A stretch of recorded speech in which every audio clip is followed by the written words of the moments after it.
பிரியமானவர்களே, ஆண்டவராகிய இயேசு கிறிஸ்துவின் நாமத்தினாலே உங்கள் யாவரையும் நான் அன்போடு கூட வாழ்த்துகிறேன். எல்லாருமே சந்தோஷமாக இருக்கிறீங்களா? இந்த நாளிலே தேவனாகிய கர்த்தர் நம்மோட கூட பேசுகிற ஒரு வார்த்தை என்னவென்றால், மத்தேயு எழுதின சுவிசேஷம் 5ஆம் அதிகாரத்தினுடைய 14ஆம் வசனம். நீங்கள் உலகத்துக்கு வெளிச்சமாய் இருக்கிறீர்கள், மலையின் மேல் இருக்கிற பட்டணம் மறைந்திருக்க மாட்டாது.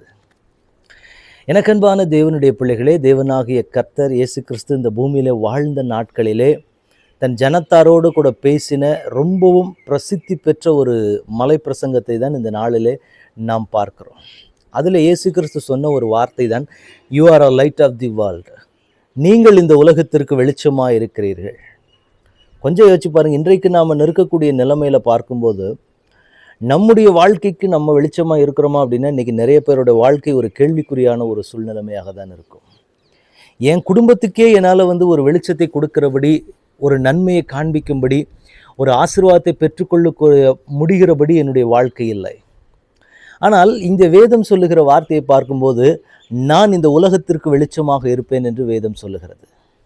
அப்போ இது எப்படிப்பட்டதான ஒரு காரியமாக இருக்கும்? நான் இந்த உலகத்திற்கு எப்படி வெளிச்சமாக இருக்க முடியும்? கொஞ்சம் யோசிக்க வேண்டிய ஒரு காரியம்தான். இந்த உலகத்திற்கே ஒரு வெளிச்சம் கொடுக்கிறவனாக நான் இருக்க முடியுமாம்? அதே போல் மலையின் மேல் இருக்கிற பட்டணம் மறைந்திருக்க மாட்டாது. அது எல்லாருக்கும் வெளியில் தெரிஞ்சுதான் ஆகும்.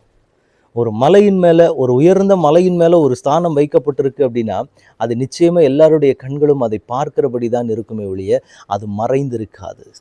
இந்த வார்த்தையை கேட்டுக்கொண்டிருக்கிற எனக்கன்பான தேவனுடைய பிள்ளைகளே, இன்றைக்கு தேவ சமூகத்தில் நின்று கொண்டிருக்கிற நீங்களும் நானும் தேவனுக்கு முன்பதாக நாம் எப்படிப்பட்டவர்களாக நிற்கிறோம் என்பது ரொம்ப முக்கியமான ஒன்று.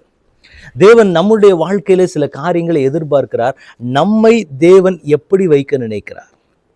என் தேவன் என்னை எப்படி வைக்க நினைக்கிறார் அப்படின்னா, நான் அநேகருக்கு வெளிச்சத்தை கொடுக்கிறவனாய் நிற்க வேண்டும். அப்ப தேவன் என்னை கொண்டு செய்ய நினைக்கிற திட்டம் என்னன்னா, நான் அநேகருக்கு வெளிச்சமாக இருக்க வேண்டும் அப்படின்னும் போது சத்துரு அந்த இடத்துல என்ன பண்ணுவான்னா, என்னை இருளுக்குள்ள தள்ளணும் அப்படிங்கிறது தான் சத்துருவினுடைய எண்ணமாக இருக்கும். இன்றைக்கு நீங்க கடந்து போகிற பாதையில ஒருவேளை உங்களை சுற்றிலுமான இருள் நிறந்து கொண்டு இருக்கிறது. என்னை சுற்றிலும் முழுக்க முழுக்க இருளின் கிரியைகள், இருளின் ஆதிக்கங்களுக்குள்ளாக நான் அதிகபட்சமாய் நான் பிரயாணப்படக்கூடிய ஒரு சூழ்நிலைமையில நான் நிற்கிறேன் அப்படின்னு சொல்லி நீங்க நினைச்சீங்கன்னா இன்றைக்கு நீங்கள் புரிந்து கொள்ளுங்கள். ஏன்னா இருளை கொண்டு வர்றதுக்கு சத்துரு வந்துட்டான்னா நீங்க புரிந்து கொள்ள வேண்டும், என் தேவன் என்னை அநேகருக்கு வெளிச்சமாக வைக்க போகிறார். என் தேவன் அநேகருக்கு என்னை வெளிச்சமாக வைக்க போகிறார். என் தேவனுக்கு நான் தேவை. ஏனென்றால் நான் இந்த உலகத்திற்கு வெளிச்சத்தை கொடுக்கும்படி என் தேவனால் அனுப்பப்பட்டவன். நீங்க தாராளமா சொல்லுங்க. இந்த வார்த்தையை நீங்க அறிக்கையிடும்போது சத்துருவினுடைய கிரியைகளை உங்களை விட்டு நீங்க ஆரம்பிக்கும். அந்த சத்துருவினுடைய இருள் உங்களை விட்டு அகல ஆரம்பிக்கும். அப்ப தேவன் இந்த நாளிலே உங்களிடத்திலும் என்னிடத்திலும் எதிர்பார்த்து அவர் சொல்லுகிற ஒரு காரியம் என்ன அப்படின்னு பார்க்கும்போது, நீங்கள் உலகத்திற்கு வெளிச்சம். நீங்களாம் மறைஞ்சிருக்கணும்னு நினைச்சா கூட என்ன செய்ய முடியாது அப்படின்னா, நீங்கள் மறைந்திருக்க முடியாது. ஏன்னா நீங்கள் மலையின் மேல் இருக்கிற பட்டணம். அநேகருடைய கண்களுக்கு முன்பாக நீங்கள் தெரிந்துதான் ஆக வேண்டும். இதுதான் தேவனுடைய அனாதி தீர்மானம். அப்ப தேவன் உங்களை கொண்டு ஏதோ ஒரு காரியத்தை இந்த பூமிக்கு, இந்த உலகத்திற்கு தேவன் செய்ய விரும்புகிறார். அவர் செய்ய விரும்புகிறதுனால என்ன ஆகுது அப்படின்னா, சத்துருவுக்கு உங்களை பார்த்தாலே ஒரு கோபமும் எரிச்சலும் உண்டாகும். அப்போ அதனால என்ன பண்ணுவான்னா, அவன் சில காரியங்களை உங்களை ஏதாவது டிஸ்டர்ப் பண்ணும்படி சில காரியங்களை செய்து கொண்டு, ஏன்னா உங்களை எழும்ப விடாதபடி, நீங்கள் எழும்பிட்டீங்கன்னா அநேகருக்கு உங்க மூலமா கர்த்தர் கிறிஸ்துவினுடைய வெளிச்சத்தை காண்பித்து விடுவார். ஏன்னா மெய்யான ஒளி கிறிஸ்து. அப்போ அந்த கிறிஸ்துவை பிரதிபலிக்கிறவர்களாக நீங்கள் நிற்க வேண்டும் என்பது தேவனுடைய விருப்பம். அப்போ அதுக்கு அகெயின்ஸ்டாக அவன் என்னென்னலாம் பண்ணணும், உங்களை எழும்ப முடியாதபடிக்கு, உங்களை சாட்சியாக நிறுத்த முடியாதபடிக்கு என்னென்னலாம் பண்ணணுமோ அத்தனை காரியங்களையும் சத்துரு ரொம்ப தீவிரமாக பண்ணுவான். ஏன்னா நீங்கள் தேவனால் தெரிந்து கொள்ளப்பட்ட ஜனம்.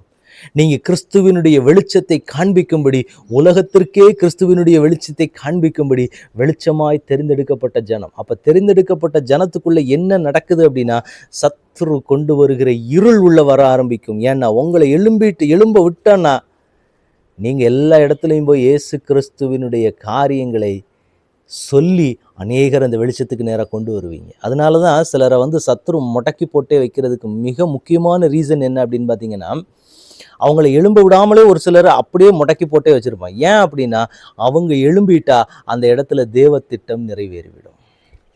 சத்துருவினுடைய ராஜ்யங்கள் அந்த இடத்துல மொத்தமாக தகர்க்கப்பட்டு போகும். அதனால சத்துரு என்ன பண்ணுவான்னா உங்களை எழும்ப விடாதபடிக்கு போராடும். ஆனால் கர்த்தர் இன்றைக்கு சொல்லுகிற, நீ மலை மேல் இருக்கிற பட்டணம், அதனால நீ மறைஞ்சிருக்க முடியாது. ஏன்னா உனக்கு விரோதமாய் சத்துரு எழும்பினா அந்த சத்துருவுக்கு தேவன் எதிர்த்து நின்று ஆண்டவர் இன்றைக்கு ஒரு வாக்கு கொடுக்கிறார். நீங்கள் உலகத்திற்கு வெளிச்சமாக இருக்கிறீர்கள். மலையின் மேல் இருக்கிற பட்டணம் தான். நீங்கள் உங்களை யார் மறைக்க நினைச்சாலும் சரி, அந்த தடைகளை ஒட்டச்சிட்டு நீங்கள் வந்து நிற்பீங்க. ஏனென்றால் நீங்கள் தேவனால் தெரிந்தெடுக்கப்பட்ட ஜனம்.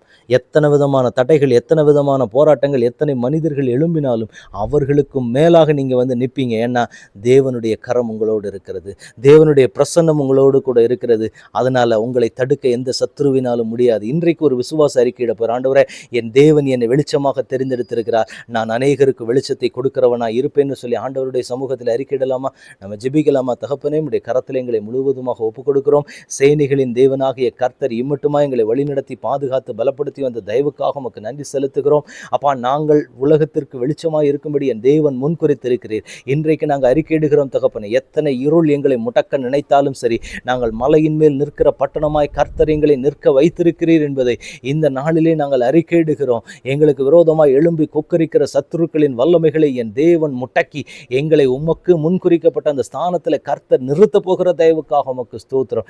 நாங்கள் அநேகருக்கு கிறிஸ்துவின் வெளிச்சத்தை கொடுக்கிறவர்களாக இருப்போம் என்று சொல்லி நாங்கள் பரலோகத்தின் தேவனுக்கு முன்பதாக நாங்கள் அறிக்கையிடும். ஆளுகை செய்ய வழி நடத்துங்க. இயேசு கிறிஸ்துவின் நாமத்தில் ஜெபம் கேளும் எங்கள் நல்ல பிதாவே.